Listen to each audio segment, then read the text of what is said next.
Well, good morning. Here we are again. This is our seventh week, I believe. April 29th, the last Wednesday of the month. It's hard to imagine that we've been 7 weeks now into this stay-at-home order, but here we are.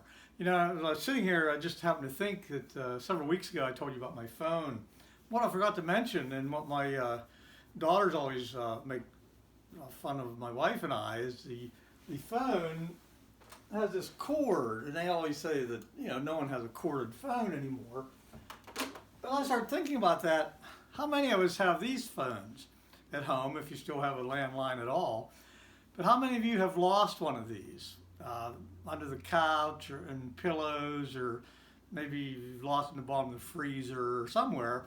I remember we lost one of these several years ago and never did find it. We haven't found it to this day.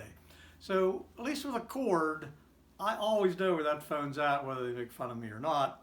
When the phone rings, I know where to go to find it. So enough about the phone. But again, here we are, 7 weeks.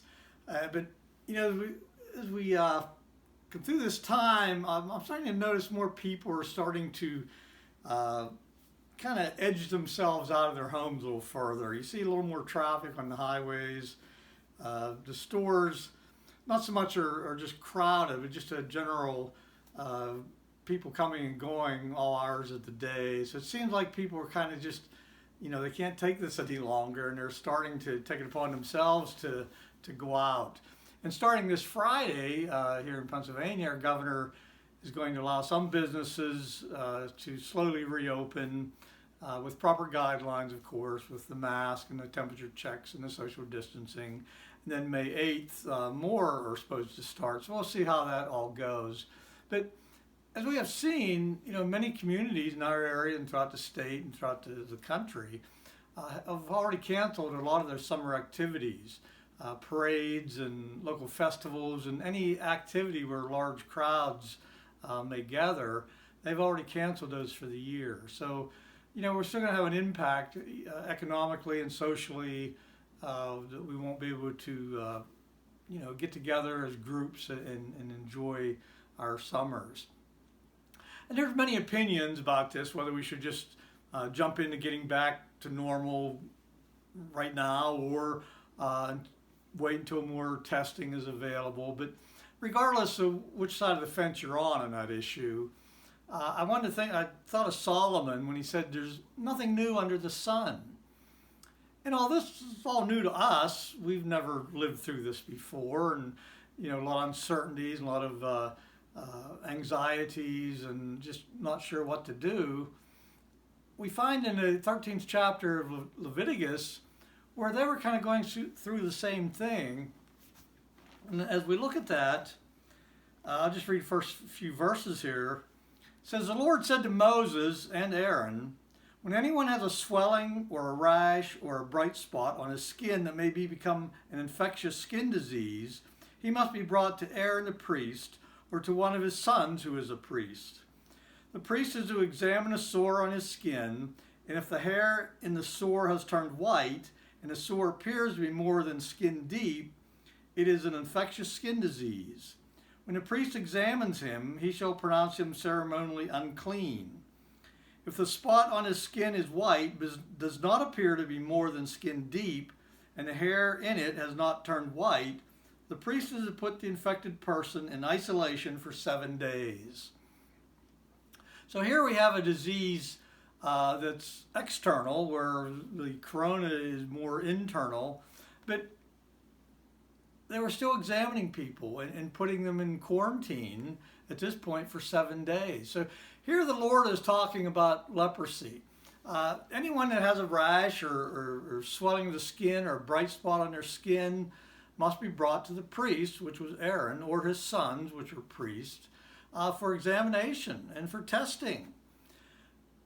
Now remember, unlike corona, there was no discussion where leprosy started.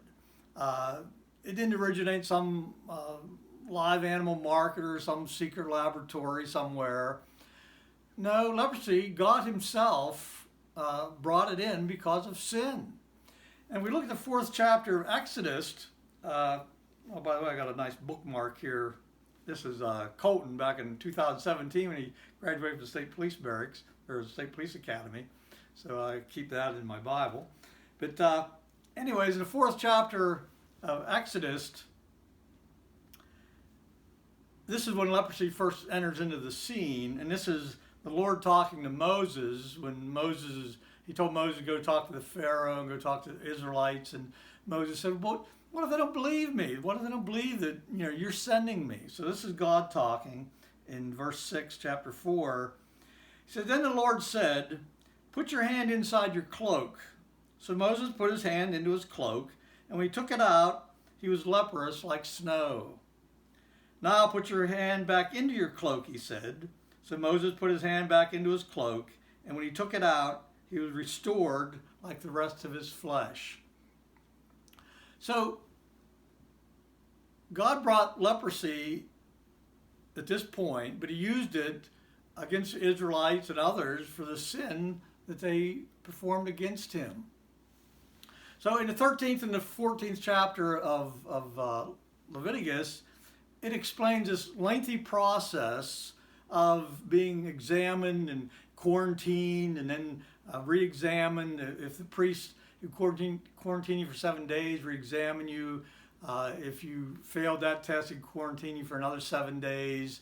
But if you were found to be clean, then he would allow you to come back into the family, back into your home. But there was still a ritual you had to go through, a lengthy process of you had to get 2 birds and kill one and dip the other live bird into the blood of the dead bird, hyssop branch, and shake the blood around. And so there was this process you had to go through. Now, the birds I see here, they leave their marks on my deck, which I wouldn't think I would consider unclean when I look at the deck. But so I'm not a bird lover, but they had to go through this whole process to even come back into their home, just like we now have to go through these 14-day quarantines and then be tested again and wait to see if it's positive or negative test. So just like today, you couldn't be examined by anyone. You had to be examined by a priest. Today, you have to have a doctor's order to go receive a swab test, and then that has to be examined by a certified lab. So, there's really nothing new. We seem to think that this has never been done before, and perhaps this particular procedure has never been done, or this particular disease hasn't been here, but there's been other cases throughout Scripture, throughout history, where we have lived through this. In the book of Luke, in the 17th chapter, again, getting back to what we have to do today, in verse 11 of the 17th chapter of Luke, it says, "Now on his way to Jerusalem, Jesus traveled along the border between Samaria and Galilee.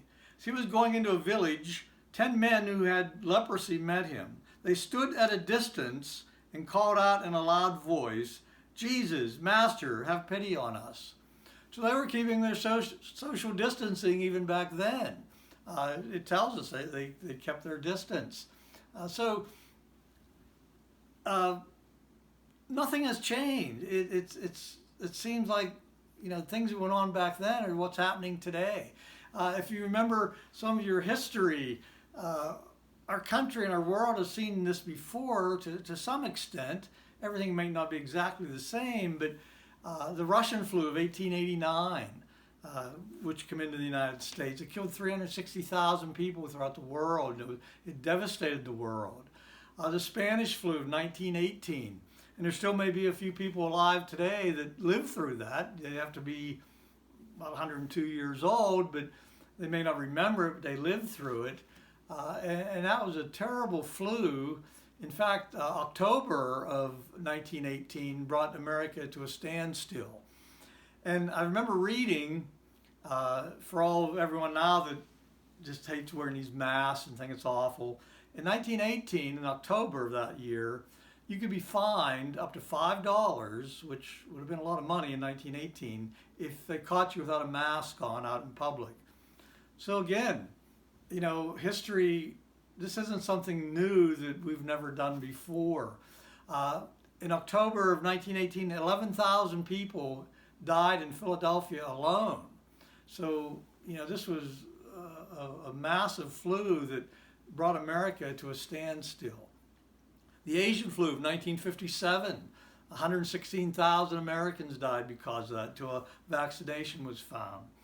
World War I, World War II, and food rationing for those who complain about, hoarding or not having enough food or not being able to get as much as they would like to get.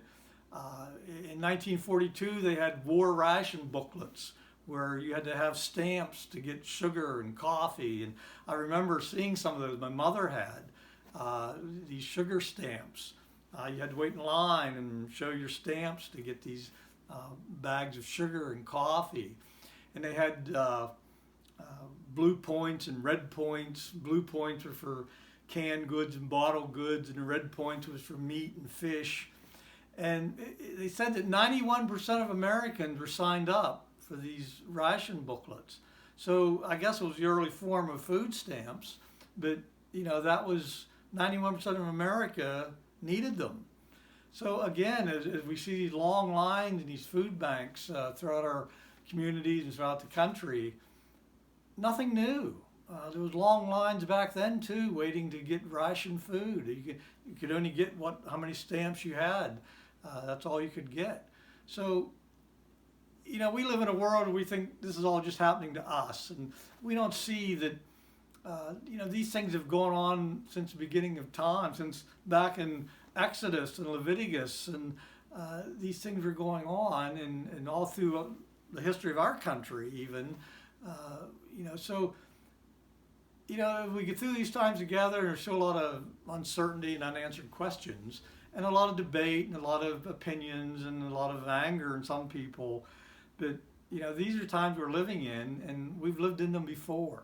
Our country has, our world has. So, we just need to abide by what we're being told, and we may not agree with it all the time, and we have our own, through social media, we make posts of our own opinions, but we just need we will get through them. We will be back in church at some point. I don't know when that'll be, but we will be. So until then, God bless you, and just enjoy the day and have a great week. Thank you.